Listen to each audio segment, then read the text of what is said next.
Assalamualaikum warahmatullahi wabarakatuh.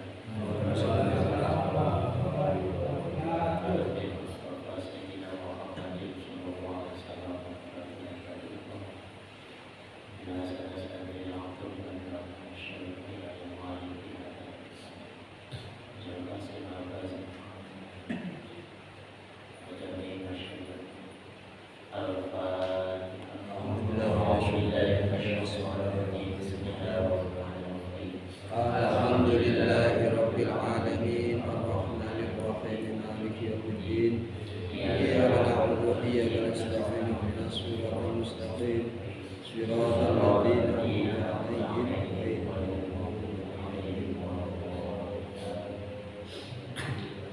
Alhamdulillahirabbil alamin. Salatu wassalamu ala asyrofil mursalin sayyidina wa maulana Muhammadin wa ala alihi wa sahbihi ajma'in. Amma ba'd. PKM Masjid Al-Khairiyah yang sama-sama terhormati Ustaz Tuhan kita, Ustaz Bukhari, Bapak, Ibu jangan dirahmati Allah Subhanahu wa taala. Beliau Pak PKM ngasih tahu ada cor jalannya dicor aja Pak RT. Mana Pak RT tadi? Nah, ya. Saya bilang kalau nggak bisa lewat nggak masalah, diliburkan saja dulu. Ya. Ya. Selalu demikian tuh, sebab ketaatan itu nggak boleh jadi problem sosial. Makanya Nabi itu ketika sholat terus didudukin punggungnya mencucuknya Hasan Husain itu nggak jadi problem. Kesalehan ketaatan nggak nyampe problem sosial. Ketika Mu'ad ngimamin lamanya minta itu ada jamaah yang mufaraq pisah dari jamaah.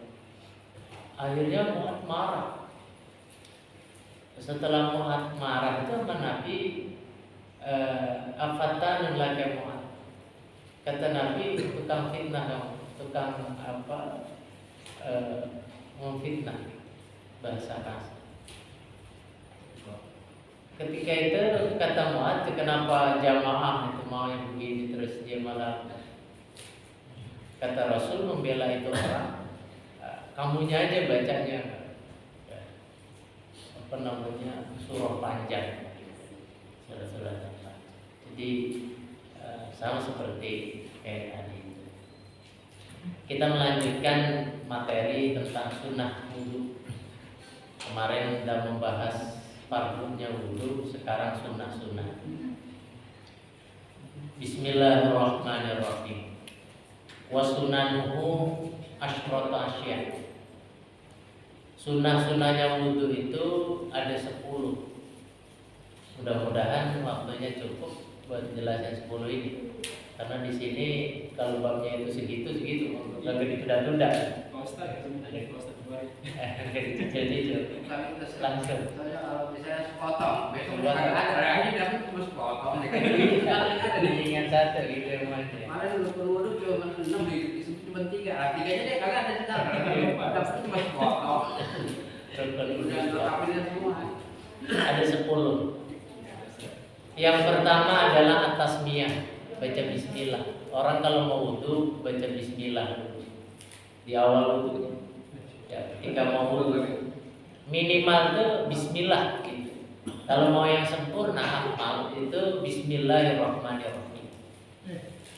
Kalau kemudian tidak baca bismillah di awal, dia baru ingat ketika di pertengahan, umpamanya sedang basuh tangan gitu, lupa kalau tadi nggak baca bismillah, maka atabiha bi asnafi.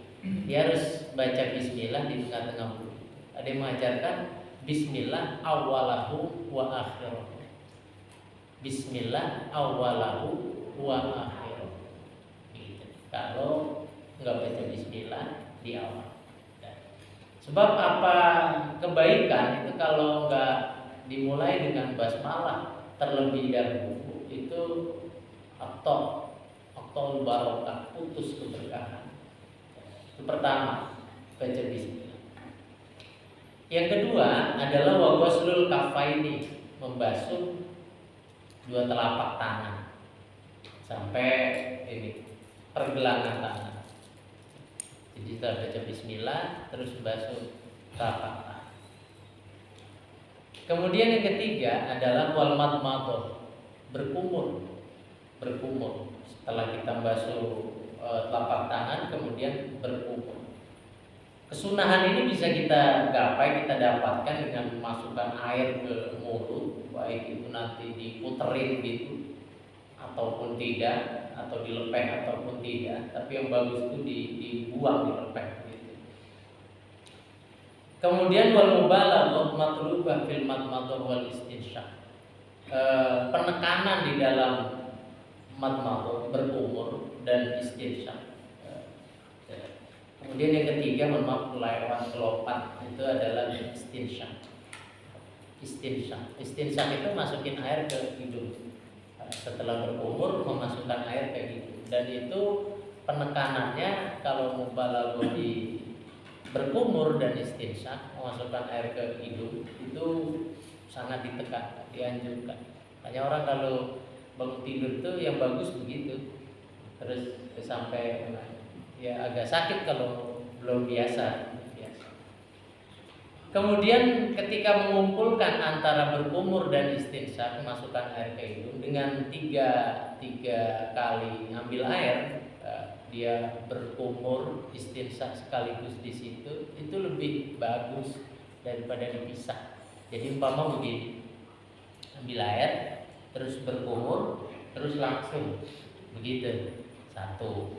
Terus ambil lagi, berkumur, langsung istinsyaq, dua, terus sampai tiga. Itu lebih bagus begitu daripada harus dipisah, berkumur tiga, terus istinsyaq tiga. Yang bagus itu digabung, al-jam digabung. Ya.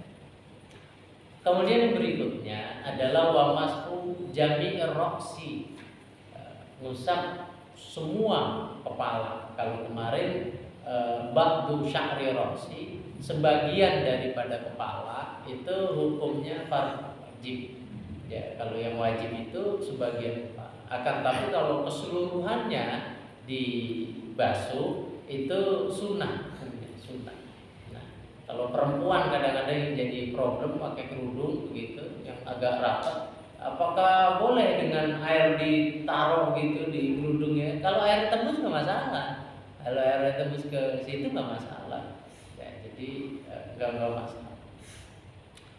Kemudian yang berikutnya adalah wa mashu udhunaini dhahirihima wa batinihi, membasuh dua telinga, baik itu yang dalam ataupun yang luar, dengan air yang baru. Maka caranya, kaifiahnya adalah kita masukin telunjuk ini begitu, gitu Pak. Masukin telunjuk di dalam ini, kemudian lepitan-lepitan itu kita puterin gitu. Lah yang jempol, ibu jari itu nanti begitu Pak. Begitu. Itu kan ada lipat-lipatannya gitu. Nah, kemudian setelah itu dengan air yang kita ambilkan, terus telinga itu beginikan, nggak tahu istilahnya apa ya, begitu. Itu istidharan biar lebih jelas bahwa telinga ini terbasuh dengan sempurna.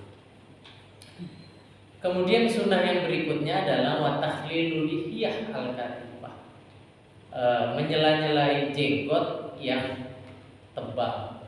Kalau jenggot yang tipis itu kemarin harus kena semua kulit yang ada di jenggot itu. Tetapi kalau yang punya jenggot tebal itu sunnah hukumnya takhlil, nyela-nyelai ya. Jadi caranya bagaimana? Begitu, itu dengan jarinya yang wudu itu dari bawah begini. Itu sunnah hukumnya. Kalau yang jenggotnya kayaknya nggak ada yang jenggot tebal, nggak ada ya. Jenggot tebal tipis itu bisa dilihat batasannya adalah kalau kita ngobrol sama orang yang jenggotan begitu, kalau kulit di dalam jenggot itu nggak kelihatan, itu berarti jenggotnya tebal. Kalau ternyata kulitnya masih kelihatan, kayak Mas ini, gitu, Pak ini, itu jenggotnya tipis. Ya, kalau yang tipis berarti kayak usap wajah kemarin yang harus kena kulitnya. Jadi caranya begitu. Kemudian yang berikutnya adalah wataqdimul yumna alal yusra, mendahulukan anggota badan yang kanan dibandingkan yang kiri. Maksudnya adalah tangan dan kaki, kedua kaki. Karena dua anggota wudhu ini itu nggak bisa kalau kita melaksanakan sekaligus. Jadi memang harus sehingga anggota wudhu yang bisa kita lakukan dengan bersamaan gitu, tanpa harus kanan dulu kemudian kiri dulu, itu ya dilakukan secara sekaligus. Umpamanya pipi gitu, nggak bisa terus bapak kanan dulu untuk pipi kanan dulu gitu, nggak bisa. Jadi apa yang bisa dilakukan sekaligus itu lakukan sekaligus. Jadi mendahulukan kanan dan kiri itu berlaku untuk tangan dan kaki, karena dua anggota itu yang nggak bisa kita lakukan sekali. Kemudian yang berikutnya yang ke-9 adalah wat-thaharah salasan. Thaharah itu 3. Jadi berkumur 3 kali, kemudian basuh wajah 3. Yang wajib itu 1 kalinya. Itu wajib. Nah, kalau kurang dari 3 ataupun melebihi 3 itu makruh hukumnya. Makruh. Dan 4 umpamanya begitu, 5 dan seterusnya. Kemudian yang terakhir itu adalah wal mualah. Mualah itu kontinu, terus menerus. Nah, artinya ketika dua anggota wudhu ini kita basuh, tidak ada pemisah di antara keduanya, sehingga yang lebih dahulu dibasuh bukan nunggu kering. Umpamanya habis basuh wajah itu langsung basuh tangan, itu sunnah hukumnya. Mualah itu namanya, dalam fikih disebut mualah. Jadi nggak bisa ditunda. Ya nungguin ini kering gitu, jangan ditunda. Kalau ditunda wudhunya sah, ya sah-sah saja. Umpamanya setelah basuh wajah ditunda, ada tukang bakso lewat, terus makan bakso dulu, ya nggak masalah. Ketika yang penting makan baksonya nggak kentut gitu, nggak batal wudhunya. Ntar dilanjut lagi basuh tangan begitu. Dan mualah itu adalah ketika basuh wajah itu langsung berikutnya, jangan sampai yang ini kering, itu namanya mualah. Dan itu hukumnya sunnah di dalam itu. Dan itu 10 yang alhamdulillah selesai, singkat itu. Kalau ada yang tidak jelas silahkan ditanyakan. Pertemuan berikutnya kita akan membahas tentang istinja.